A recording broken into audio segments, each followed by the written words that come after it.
Okay. Yeah. So that might be a good spot to start. Yeah, Okay. I sure. guess, sort of. Yeah. All right. Whatever you want to start with. Okay. So let's start. So let's assume we're rolling. We're Sure. doing this. We're doing this taping on the heels immediately after Yeah. the inauguration of Donald Trump. So Donald, Donald J. Trump. Donald J. Trump, Donald correct. J. Trump. So he's back Okay, and it's gonna be great. so what's the mood in you're in Toronto. I am in Toronto. I'm not going to ask you to speak for all of Canada or all of Toronto or all of Ontario or even the folks in Alberta. Yeah. But what's the mood there? So the moods, it's really interesting, Dave, because everyone got very, very anxious when it happened. And then immediately there was a bunch of different speaking points regarding tariffs and that sort of thing and what it means to a trading partner like Canada. And since we've been trading partners my whole life, your whole life for generations. And what has happened is that because of Donald Trump coming in, President coming in, he has immediately decided to make adjustments or change the aspects of those trade partnerships to further his agenda, which may be more towards his base regarding fentanyl, which I know he's very passionate about. Sorry, fentanyl abuse, which I should say, and then also, of course, open borders where a bunch of different people, migrate into the U.S. and also migrate into Canada. So that's kind of people were anxious about how we can help fix those problems, but also how it affects jobs here in Canada. Which I live in Toronto, Ontario was very very um, focused on two different industries. Number one is the auto sector, which is specifically trade related with the U.S.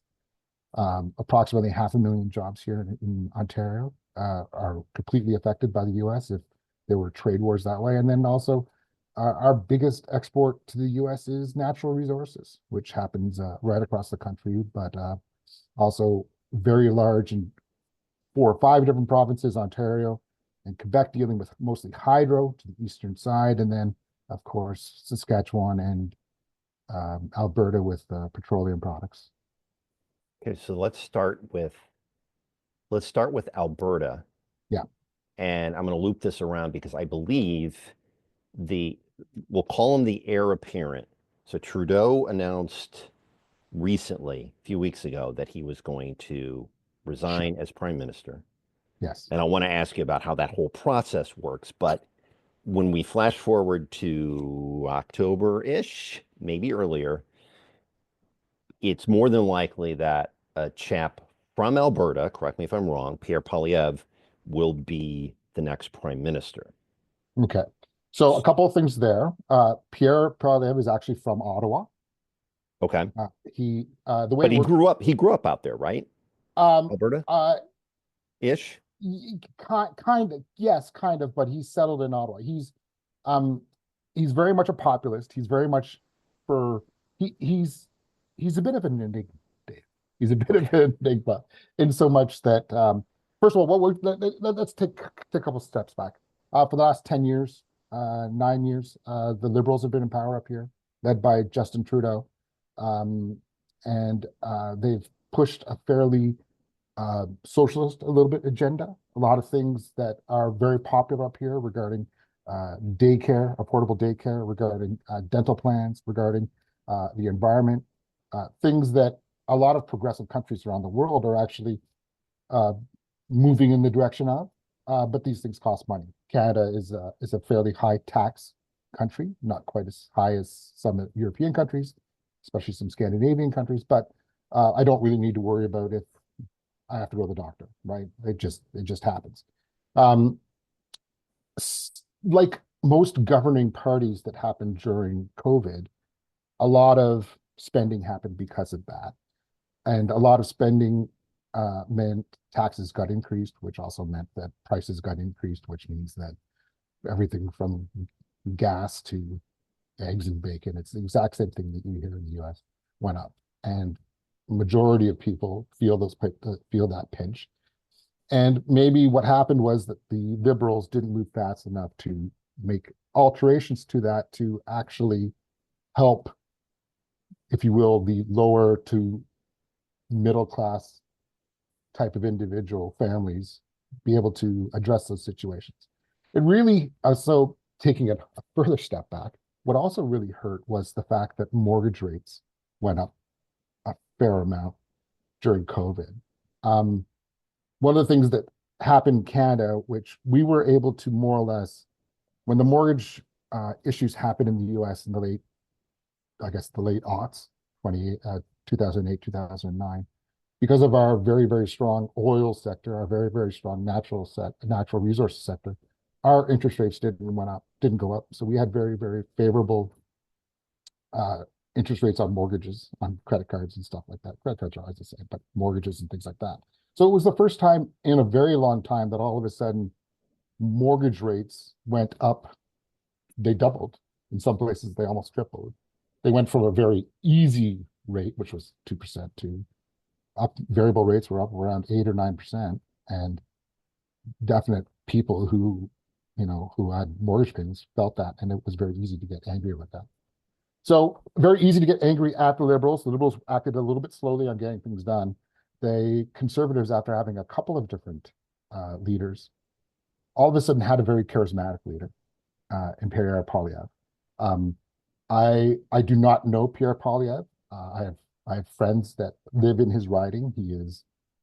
He's a character, but he's very well spoken. I think most people have seen the viral clips of him eating apples and stuff like that. He goes over very, very well in Canada what he's trying to say and what he does say, although he doesn't really say a lot. He doesn't really come out with policies. He's one of those politicians which is more anti what is going on opposed to figuring out the solution going forward. But, if you are paying more on your mortgage, if you're paying more at the gas pump, and if you're paying more at the grocery store, you catch on to those things and it starts to make a lot of sense for him, especially when out west, when people are a little more anti-central Canada, anti-liberal Canada, it gets very easy to, especially when things like mask mandates and things like that come in, it's very easy to, go against the go against the establishment and go into somewhere new. So just so that we understand the process that we're about to see unfold. So Trudeau resigned and Yes. Parliament was suspended. It's called proroguing. It's the funny thing about this is that what happened was it was very rarely done. And the previous government, which was actually a conservative government, which Pierre Poilievre was part of, actually did it as well. They did it in 2009. It's something that is done you go to the Governor General. Governor General is in de facto the Queen's liaison here in Canada.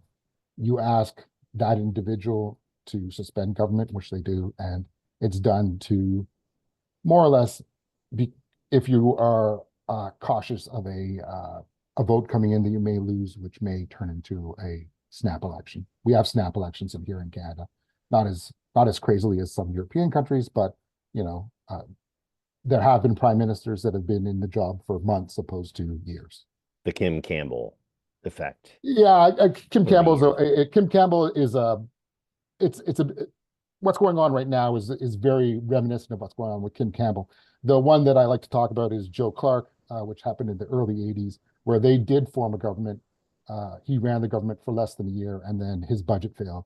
I believe it was his budget failed, and then they had a snap election, and ironically enough, Pierre Trudeau won the next election and governed for another 3 years before he stepped down. So what's likely to happen from here is you're going to be on a break. Yeah. Kind of a Ross and Rachel sort of thing. And then after that's done, there will be a replacement for Trudeau. Yeah. So there's I think three people who are running right now. The deadline is this Thursday, who will be running to replace Justin Trudeau as the leader of the Liberals. the way Canada works is that, and the way people don't really understand is that, I live in High Park, Parkdale. So I vote for someone in High Park, Parkdale. That person, whether it's a Liberal, right, or which it is right now, or an NDP, which it will probably be going forward, that person is my representative at government. Whoever has the most seats at government, they're asked to form the federal government. So if the Conservatives win the next election, which will happen sometime before October, Pierre Poilievre, who is right now is the leader, would be therefore the de facto prime minister. The people that are running to replace Justin Trudeau, we'll find that out in early March. That person, with the two frontrunners being Chrystia Freeland, who's from Toronto, or Mark Carney, the former Bank of Canada and UK, the head of the UK bank, who has announced he's running in Edmonton. That person will be asked to form the next government. Now, there are four other parties in Canada: Conservatives, the NDP, the Bloc Québécois, which is a whole nother story, and the Green Party. All four of those also have seats. If all four of those get together, they will have more votes, if you will, than the Liberal Party, and therefore can call for an election as early as the end of March. March 30th, I think, is the next time for a vote of not confidence to go through. And that would start 6 week? 42 days. 40, Okay. 42? Yeah, 42 or 30. No, sorry. It's either 42 or 36. One of those things. It's a very short time. We're not a federation. We are a federation. We're not a republic. We don't have a whole bunch of states deciding who, whatever. We're voting for the person my riding is once again about 100,000 people. I vote for that person, and then that person goes and hopefully is a leader in Ottawa. Gotcha. So the sooner, so we'll see a new prime minister in March, but the soonest we could see a conservative prime minister. The sooner we can see a new prime minister from a new party would be towards the end of May, early June, which is likely to happen. And then you've got a 5-year clock, right? So if an election isn't called, mandatory new election needs to be called in 5 minutes or 4 years. 4 years. 4 years. Okay. 4 years. The last because of all the good stuff that the Liberals were doing during COVID, they thought that they fell their own government in 2021. They thought that all the good stuff they had done during COVID would result in them getting a majority government. So they called an election in that summer, and it actually backfired. They lost more seats than they had. They still had the majority of seats, but they've been running on a minority government for the last 3.5 years. So if you're a minority government, you've got to form a coalition with another group, which is where Jasmeet Singh came in, correct? Yeah, you got to work with you got to work well inside that sandbox and play nice with the other kids. Got it. So what are the odds that later this summer or early fall, when there's a new party prime minister taking over, what are the odds that it is not Poilievre? Or is it pretty likely that it's going to be him? I had a dream, ironically, on this day. I had a dream a couple of nights ago where the Conservatives won in a landslide, but he actually lost his seat. I think that the Conservatives will still win. See, so that's the funny thing about Canadian politics. If he loses his seat, which is not Lanark County, it's Stittsville outside of Ottawa. It's a very, very, very conservative seat, so he will not lose this. But if he loses his seat, he would be a leader without a seat. So he actually wouldn't have a place at the table. So he would ask one of his MPs to drop down, and they would run a by-election. So he would actually go through. All that being said, he is not going to lose his seat. They are going to win. It's going to be a relatively large majority. My guess is somewhere in the 200. There's just under 350 seats in Canada. He will run and win 210-ish, my guess would be. There's one chance that Mark Carney comes through. Mark Carney is an outsider. He is a He is not a politician. The funniest thing about Poilievre is all the things that Poilievre hates, or at least all the speaking points that he hates, are actually what he is. He's never had another job.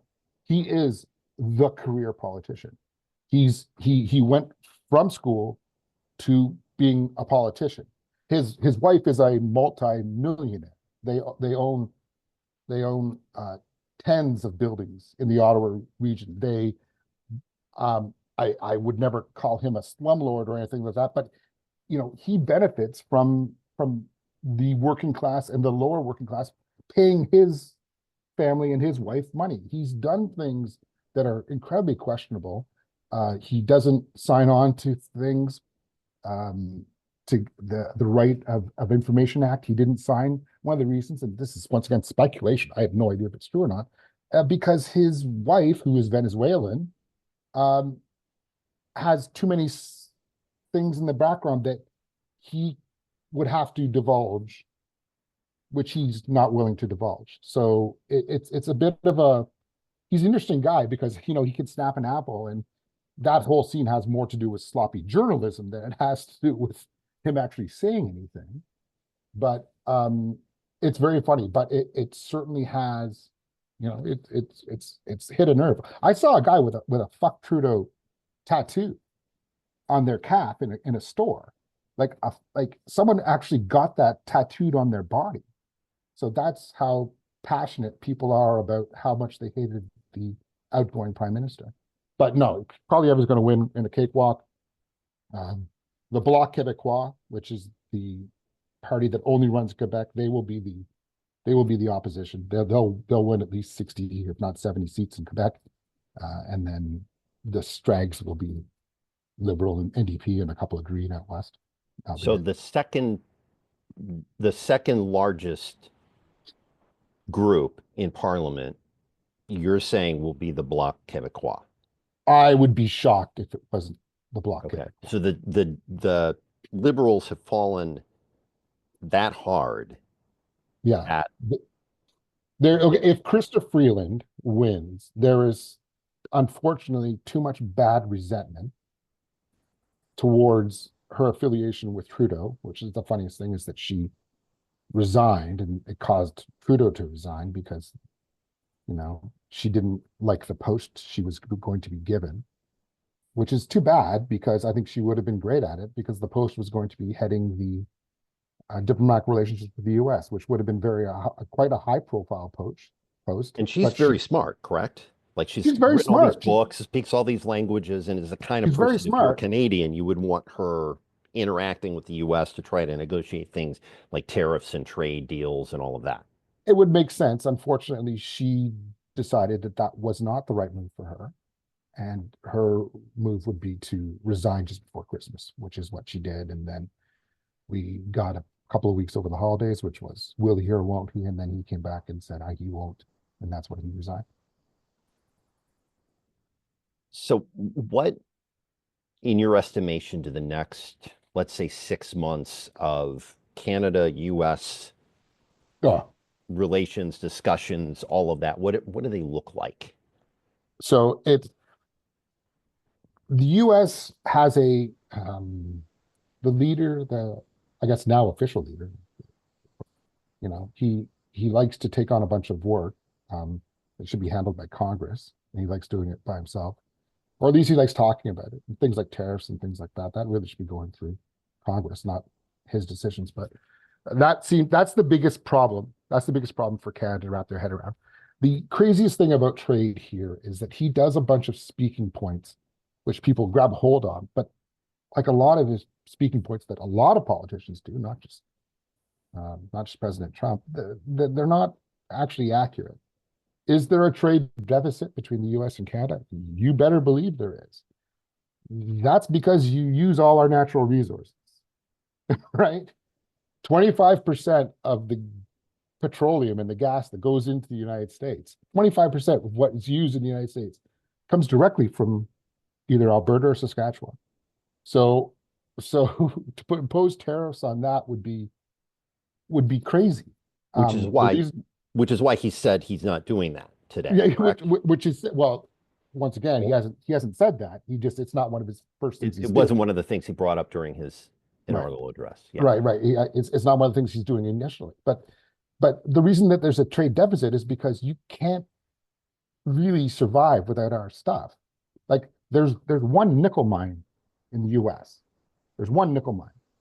All your other nickel, 90% of your nickel, 95% of your nickel, and nickel is used to make everything from batteries to bullets, comes from Canada. Unless you're going to, and that's the funny thing, unless you recycle it. Right. Which And is, then, and in that case, you'd be getting your nickel back. right. Fantastic. You may not like Nickelback, but Nickelback doesn't suck. Unfortunately, that I would love to export all of our nickel and get none of it back. I I I think that would be great. That's probably the worst thing to ever come out of Alberta is Nickelback. Are they from Alberta? I believe they are from Alberta. So I'm learning all of these things about Alberta because Yeah. I kind of Alberta's sort of now you're from Ottawa. I'm from outside Ottawa. Also, look, your Cincinnati Bengals. I believe Chase Brown is from Alberta. I wouldn't I believe Chase I Brown wouldn't argue against that. he's Canadian, and I I believe am he's from aware Alberta. that he's Canadian. I haven't um the and for the viewers tuning in, there's a both of us are salty about the playoffs. Yeah. Stephen because of the Detroit Lions and That's fine. me because of the Bengals not even making it in. But yeah, our biggest focus, I think, is not to sideswipe this conversation, is if we can have the big three signed um, and to long-term deals, got to get T. Higgins signed and got to get Jamar Chase signed long-term and then restructure Joe Burrow's deal. I think Yeah. Trey Hendrickson will be back because you can't let that guy go. That being said, Chase Brown, running back, really, really picked things up this year. We're very, very pleased with his performance. Should be very happy. Yes, but alas and alack, Alberta, Alberta's, I've heard people call it kind of like Canada's Texas. I would say it's more like Canada's Montana. Okay, Um, how so? it's very outdoors. They certainly don't have anything like Dallas or there's no Houston in Alberta. The two cities are they're large for Canadian cities, just over 1 million people in each, both in Calgary and both in Edmonton. They're shit cities, man. Like Edmonton is a shithole. Like it's the funniest thing. Calgary's fine. Calgary's got the mountains. Calgary's got it's beautiful. They're both so reliant on petroleum products. They're so reliant on natural gas, and they all hate central Canada. They And, they they just hate being told what to do. and Ontario would be central Canada Yeah, ish. the border is basically Manitoba and Ontario. If you're east of Manitoba, you are part of you're guaranteed you get viewed as a liberal and that sort of thing. And then, of course, if you're west of the Rockies, you are basically a socialist. BC is very similar to, I would say, Oregon and especially Washington. That sounds about right. One of the reasons I have Texas, U.S. and Alberta, Yeah. Canada, kind of as parallels is not necessarily just because of the oil and the resources, but also kind of that when you go to Texas, say I'm from Texas, what country are you from? Type sort of thing. And that's kind of my sense of how Albertans see themselves within Canada. Is that accurate? If you ask 5 out of 4 or 5 Canadians from Alberta where they're from, 4 of them will say they're Canadian. Okay. There's been, of course, with all the, wow, they just become the 51st state. There's lots. It's so it's things get reported so bad. I was so annoyed at something I saw on Bill Maher about 3 months ago, 4 months ago, where he talked about, Canada being less GDP than the 50th state, which I think is just ridiculous. Ontario, where I live, Ontario, if it was a state, would be the seventh largest state in GDP in the US. Now, just so we're clear, California makes more money than Canada. New York, with its finances, make more money than Canada. So all of Canada is a solid number three if it was a state in the United States, more than Texas.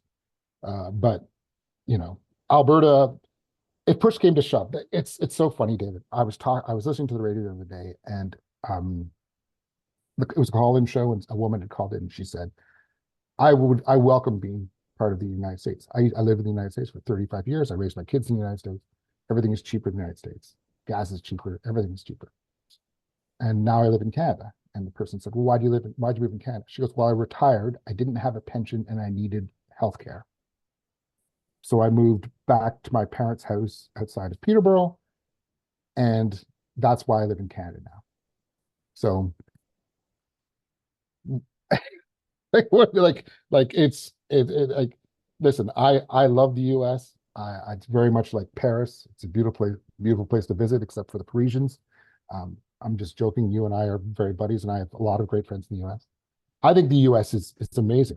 I to be honest, I think I've told you I've been to 47 states.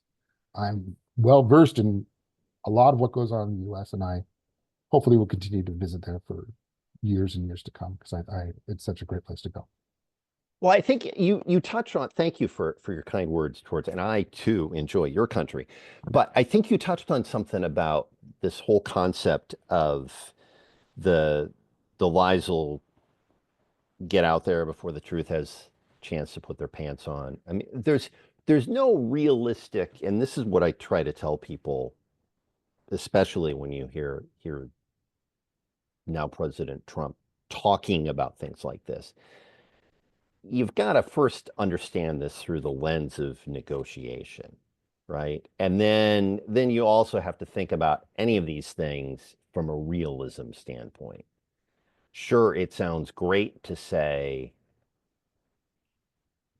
let's annex Canada. It also sounds great to say for Texans to say, well, we should just declare our freedom from the rest of the US. And so on and so forth. But a lot of these things, they're not Right, of course. realistic. It, it, it, it's not realistic, and that's the crazy thing.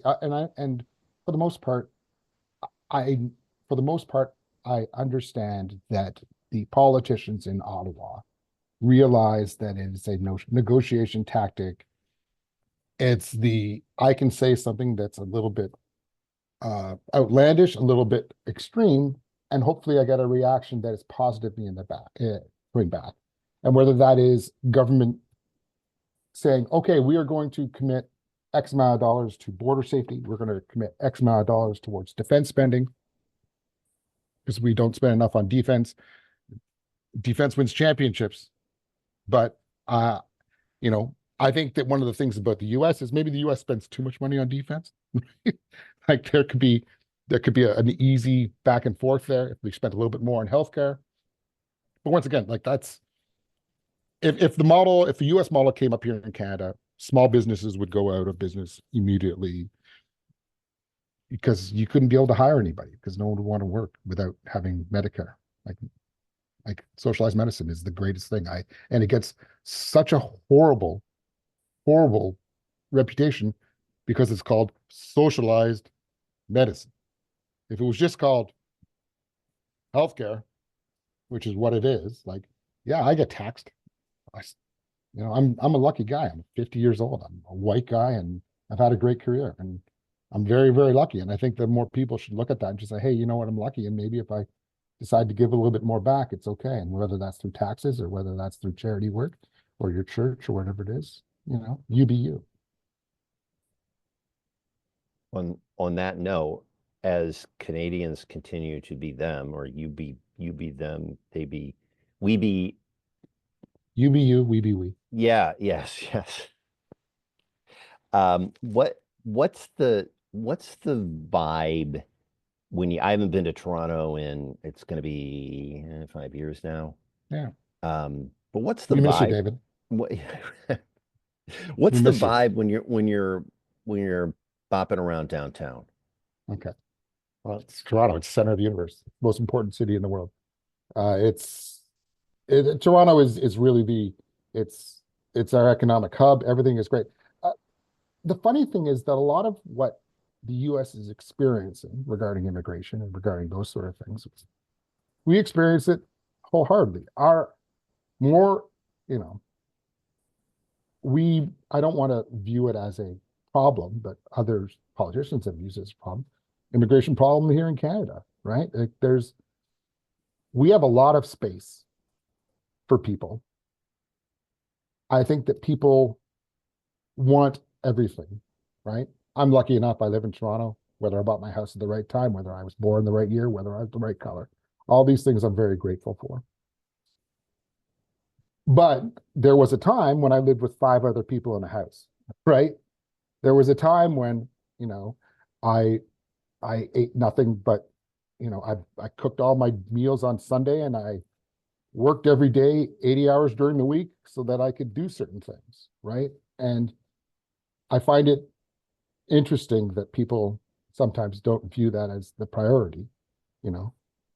I'm lucky my first home was in Toronto. I know a lot of my friends whose first homes that they purchased were outside of Toronto because they didn't have money to buy a house in Toronto, right? I was married. We had a dual income. We were very lucky. We bought a house that was the shittiest house on the nicest street. And now it's a decent sized house. So it's still the same shitty little house, but we turned it into a home, right?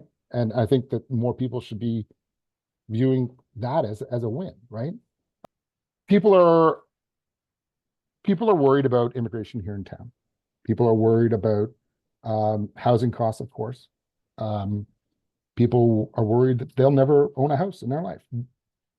Part of me is like, yeah, you might not own a house in Toronto because houses in Toronto are $1.5 million, $2 million. But you can own a house in Richmond Hill and take the train in. You can own a house in Milton and take the train in.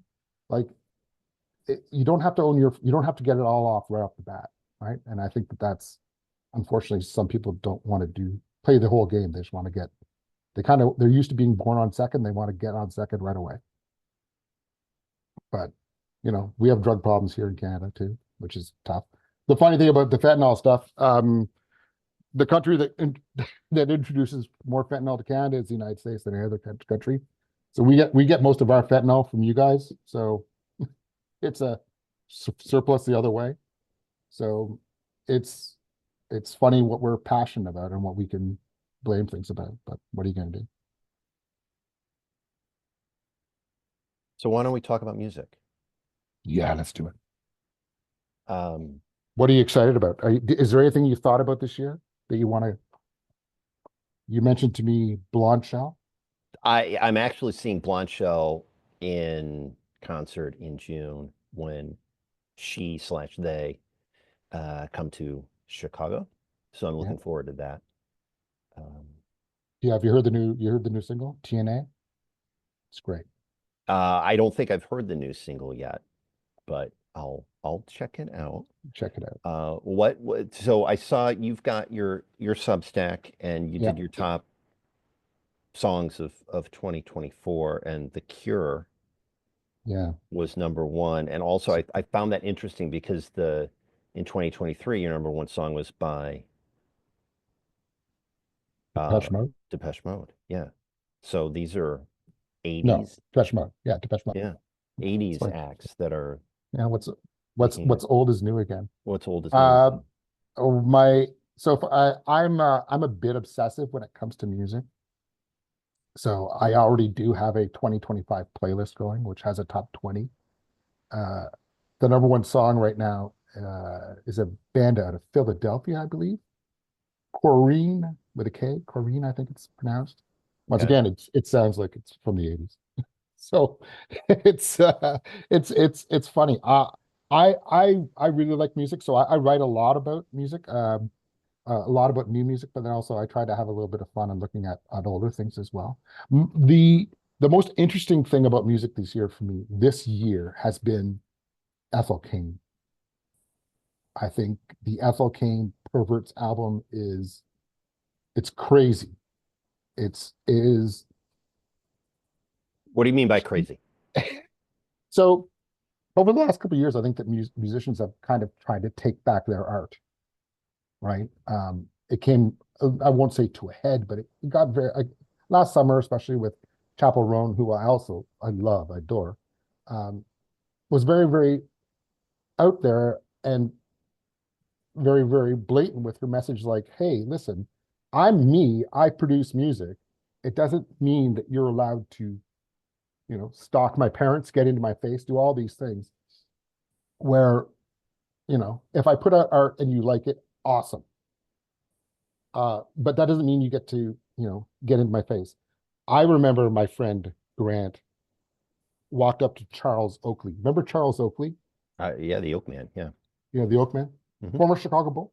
You Toronto Bull. traded away so they could get the draft picks to get Scottie Pippen. Okay.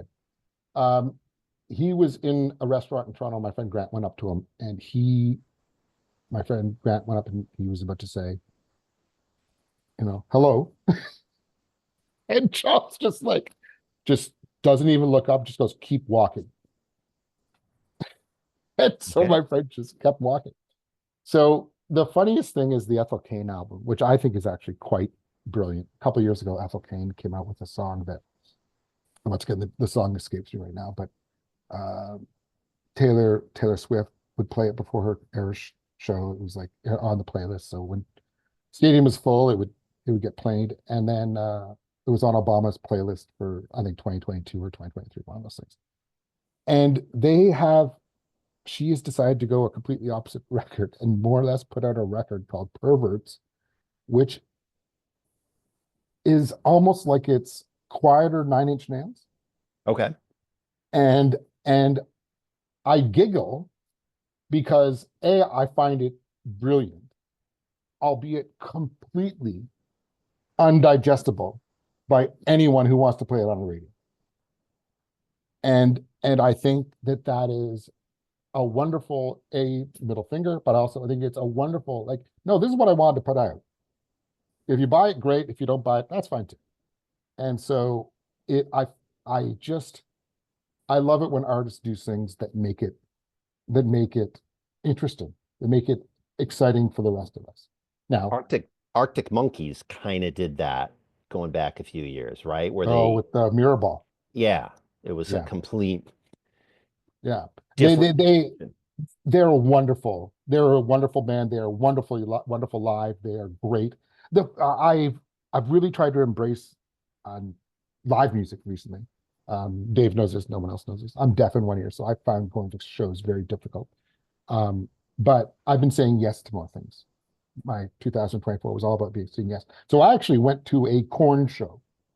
I went to see Korn, and actually, funny enough, look at this. I got Korn hot sauce right here. Oh, that is awesome. Sorry, I'm not sure if we're allowed to do branding. That's fine. That's totally fine. But Korn here to slay. Their hot sauce, while it not being very hot, is excellent as a flavor additive to tacos. Great. Nice. But I was blown away by how great Korn worked. I went with my friend Ben. He was lucky enough to get me wristbands, so I was down in the pit, and certainly not going crazy in the pit, but just close enough. And it was great. It was so great. And so I went and saw another heavy metal band called Testament, which are from the 80s. Okay. I believe they're from San Francisco. But once again, just going and enjoying the music. And then we'll see what happens in the coming weeks, but hopefully I get to see more things. One of my favorite bands over the last couple of years, Porridge Radio, they announced they're breaking up, and they are playing a week from tomorrow in Toronto. And it's the same night as my fantasy movie draft night, which is very, very special night for me, where me and a bunch of my nerd friends get together and we pick movies that will perform the best at the box office. And so that's a fantasy thing. So it runs like a fantasy baseball league, but instead of, home runs and doubles and walks or strikeouts, it's based entirely on North American box office. Okay. But hopefully I get to go see the Porridge Radio last show here in Toronto, because they are breaking up. Are they Canadian? They're from the UK. Oh, they're from the UK. Okay. They're from the UK. And some of the one of my favorite bands from your neck of the woods that's come out in the last years is the Beaches. Oh yeah. Beaches And have been that's around forever. and they're named after a Toronto neighborhood, right? Yeah. Ish. Yeah. Yeah. The Beaches. So yeah. So the Beaches is the other side of Toronto. It's a great neighborhood. My aunt lives there. Uh, Traffic to get there is horrible. Drake actually opened up a brand new concert venue just 2 blocks, technically 2 blocks out of the Beaches, but it's horrible too. That's where I saw Testament. I also saw Pulp there too. It's tough to get to, but the Beaches are it's a great place. I love the Blame Brett song. We got a little bit of new music for them last year, but hopefully we got new stuff more. I think those ladies are super talented, and I think I've told you this before. They remind me of Cheap Trick, another Midwestern outside of Chicago band. Like they are of that ilk. It is great rock and roll and reminds me of Cheap Trick. How so? Maybe it's the 4 piece. Maybe it's the guitarist seems like a lot of the talent in songwriting comes from the guitarist. It's the simplistic drums, but the very, very important simplistic drums. The beat is so great. And then I'll be honest, I love a lead singer who holds an axe. I think it's great. And the bassist for the Beaches is also the lead singer, where Robin Zander would also play guitar for Cheap Trick. I find the songs very similar. Blame Brett could basically be Dream Police, or could be I Want You to Want Me. It's that. Actually, let's be honest. Blame Brett could be I Want You to Want Me. So I had not thought of that connection before. I'll have to give that another listen. I'm still waiting for the Beaches to do something as good as Surrender. Surrender, which is I don't know if it's the best song out of the Midwest, but Surrender is just a great, great song. Maybe Today by Smashing Pumpkins. That's the better one. Well, That's there's also everything done by the band Chicago, which is from Chicago. Are they from Chicago?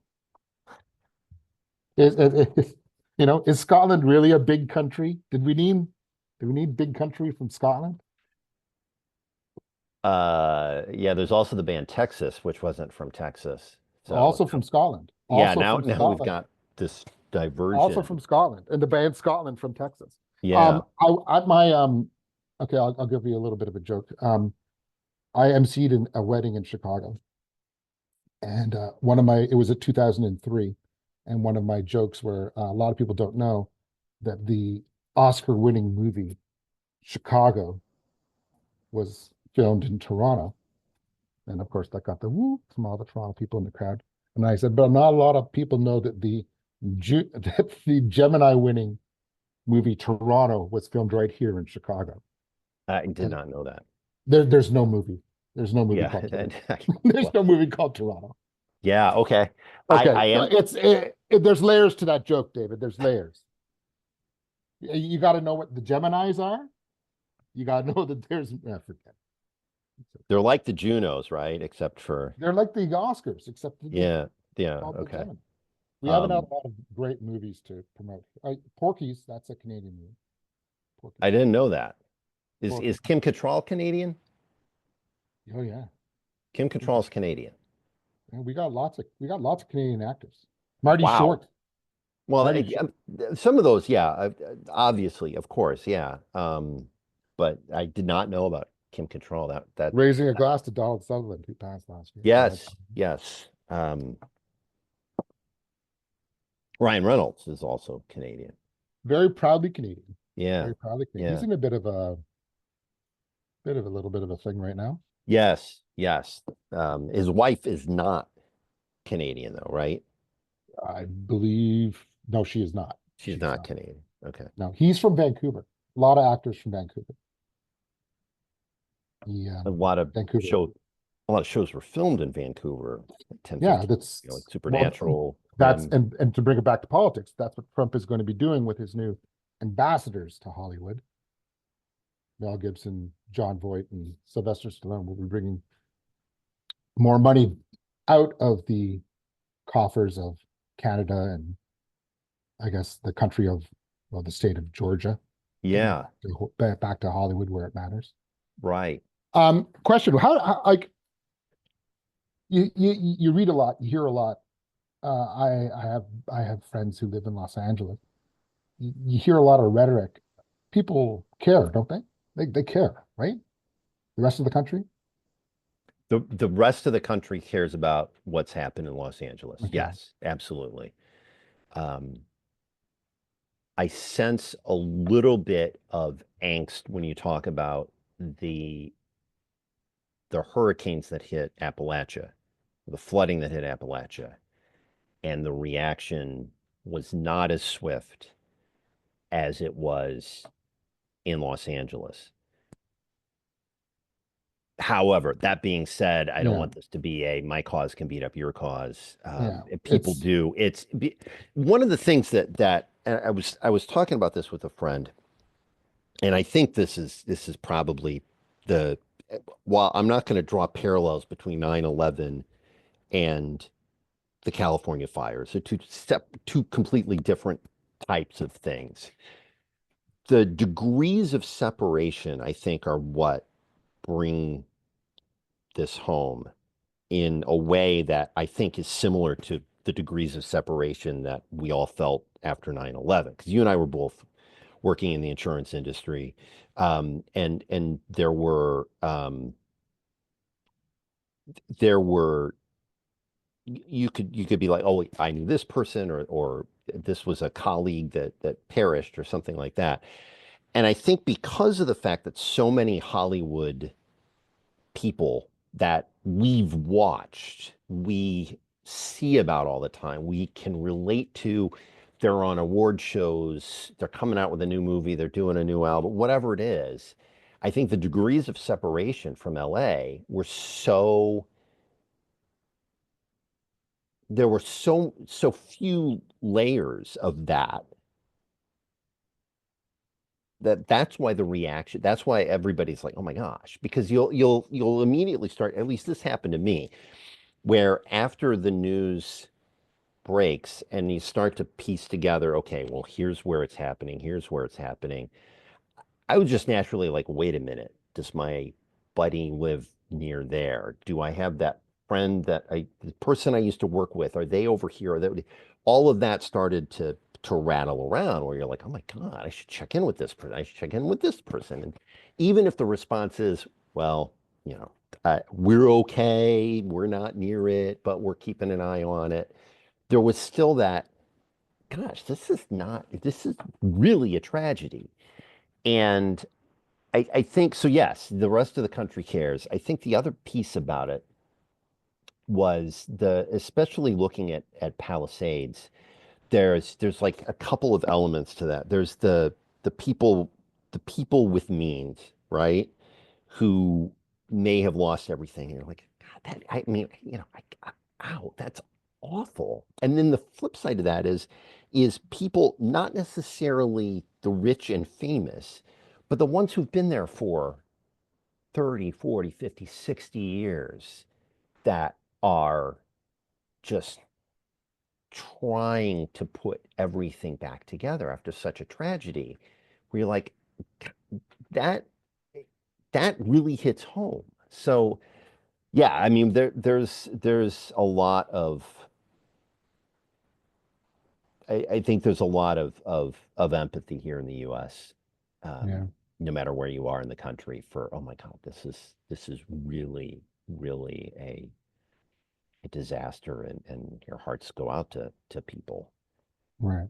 The Appalachian stuff, I was going through a couple of boxes on Saturday, and I was very lucky when Joey and I were first together. We spent a night at a place in Asheville called the Grove Park Inn, and of course I stole and sorry, I didn't steal. I forgot to head in my room key, but because we had such an amazing place at this wonderful resort, which was only that night was only $100, which we couldn't believe.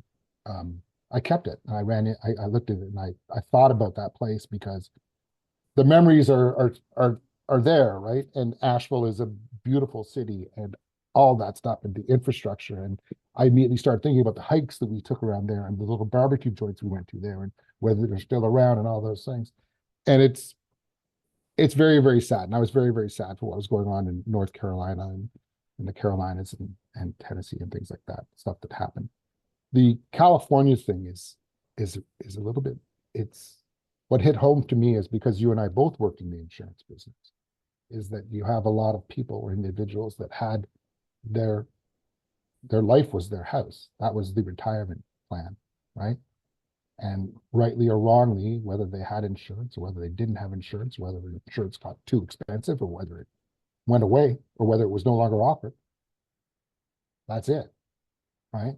Now, I think about myself and I've made some decisions that I think that if my house fell into a hole tomorrow, I'd still get some money for it because I have insurance for falling into a hole, right? But if everything was involved in your house, and whether it's in a hurricane area or whether it's in a fire heavy area, and if you, for whatever reason, insurance company didn't want to pay or didn't want to compensate you for what you had lost, it's awful. It's shocking. And so, and that's the crazy thing about California, right? It's the most beautiful place in the world. But where are they building these places, right? They're building on side of hills in the hurricane desert, not hurricane, sorry, earthquake desert. And that view is amazing, but is it practical? I don't know, right? But, so my heart's broken. I love California. I'm not to be like full open kimono. I'm not a massive LA guy. I really like San Diego. I really like up the coast, San Francisco and Sonoma and places like that. I love. So I'm not a huge LA person, but my friend Jane goes every year. My friend Heather goes every year. My friend Miles goes 3 or 4 times a year. I have friends who live there, and it's important. Also, it being January and it being the blue month, I think everyone should reach out to a friend you haven't talked to in a while and just say hi. You know, whether it's a 5-minute conversation or a rekindling of a friendship, I think it's important that we do that and look after each other. So this moment, the more you know. That being said, so if you were to throw out some advice for anybody from your perch, beyond what Yeah. you just said about reaching out to people, but from your perch in Toronto, Ontario, Canada, as a native Yeah. Canadian, what would you say? What would Okay. you tell them? So I guess regarding everything. So regarding new music, digest it all. Listen to the first 45 seconds of every single new song you can. And after 45 seconds, if you hate it, then turn it off. Regarding whether it's country, thrash metal, new wave, like it doesn't matter. Hard school rap, listen to the first 45 seconds. And if you hate it after that, then turn it off. I listen to so much music here. My kids come downstairs and say, "Oh, can you turn this off?" And I'm like, I'm not quite at the 45-second. Rule number one. Rule number two, this too shall pass. If you are a Democrat or a liberal here in Canada or a social, uh, an NDP here in Canada, like the sun will keep rising. You know, um, things that you may have wanted to happen may not happen as fast or may not happen at all that you wanted, right? And rightly or wrongly, you can feel strongly about that. But at the end of the day, we're all humans and we should be treated as that. You and I spoke a couple of, I think it was through an email or something about 3 months ago, and you asked, what do you think happens post-election? I think nothing happens. I think the Democrats are more or less just like head down, tail between their legs, like, how did we mess this up again? And the Republicans, there's a couple of blowhards that are continuing to be blowhard, but for the most part, just content with what happened. Up here in Canada, medicine's not going to go away, even if Poilievre comes in. There may be some more restrictions on some other socially conservative ideas regarding trans people's rights, but at the end of the day, a person is a person. Like no one is converting your kid to do something that they don't want to do, and no one is also converting your kid without your knowledge. You know, When I was a kid, I read things my parents didn't know I read. And that was part of being a kid. That was part of being rebellious. I listened to things that my parents didn't know I listened to. I watched things my parents didn't watch. And I think I turned out okay. I think if you want to be restrictive, have that conversation before you're restrictive. Educate yourself. Not enough of us read books. I think that's unfortunate. We all get sucked in by this, right? We all watch that before we go to bed. Oh, TikTok's going away. What am I going to do? How am I going to spend that time? So my advice to people is just fucking look at your neighbor, say hi, look them in the face, say good morning, you know, say hi, you know, say hello to people in the grocery store because these are your neighbors, right? Listen to new music. Every now and then, take a chance on a movie you've never heard anything about. Go see it or watch it on TV. Start it on Amazon. If you hate the first half an hour, then turn it off. We just Like I had did that. with, We just had that yesterday with the movie called Back in Action on Netflix. oh, was it horrible? I think we were hate watching it by the end. That Uh, was Jamie Foxx, right? it was Jamie Foxx and Cameron Diaz. Yeah. Yeah. Can I tell you how you remember Poor Things, the Oscar-winning movie from last year? It's called Poor Things. It's the one with Emma Ish. Stone. Emma Yeah. Stone. Yeah. I went and saw it at my local theater. I'm lucky enough. I bought a membership at my local theater, which means I can go to any movie. I pay a single price all year. And I walked in and I said to the people at the concession stand who know me, and I said, "Well, maybe I'll see you in half an hour." And did you? I walked in and I watched it, and after half an hour, I was like, "Well, this is what the movie's about." I turn around, like, I walk home. And the funniest thing is that one of my closest and dearest friends, a guy named Andy, who we do not agree on really anything. He loves them. But we like he's like, how did you not watch it? I go, it wasn't for me. But we have these long. I camp with Andy. We go on a camping trip together. And while I view myself a little more left, maybe a little more central, he's quite over to the right. But he's a curious guy, so we always ask questions. And so while we don't agree on certain things, because I'm very much of the, hey man, free to be you and me. And he's very much like, especially when it comes to trans stuff, he's like the stuff that he reads on his phones is all the stuff that a lot of people read on their phones, and it isn't probably true. People are giving your kids pills at school, and people are going to the bathroom in litter boxes. It's it is what it is, right? I'm more of the line like, hey, if someone individual is an adult and they want to change their life, and that's okay, right? Once again, also the funny thing is in Canada, I'm not even sure if that's covered under our socialized medicine. So if they're paying for it out of pocket, then free to be you and me, right? I meant an hour beforehand. Okay. As long as there's no Novocaine. Well, I hope so. She's actually following up the leader of the NDP party in Ontario is speaking directly before her. So I was like, oh, look at that. You got an opening. Fun. So it's fun stuff. Yeah. Sweet. So yeah, if I have bold predictions, here's my bold prediction. My bold prediction is that Mark Carney will be the leader of the Liberal Party of Canada. My bold prediction is that there will be an election in June. It's not that bold an election, a bold prediction. And also not a bold prediction that the Conservatives will win somewhere around 200 seats and will form the next government here in Canada. Once again, they may push back on policies that are popular, but they may go with the flow, right? We won't know until we know. The Regarding the only way to, US, yeah. yeah, Regarding the the only way to US, find out is yeah. to find out. Yeah, regarding the US, I don't the funniest thing is that so we have a bit of I would describe him as a buffoon who's the head of our state of Ontario.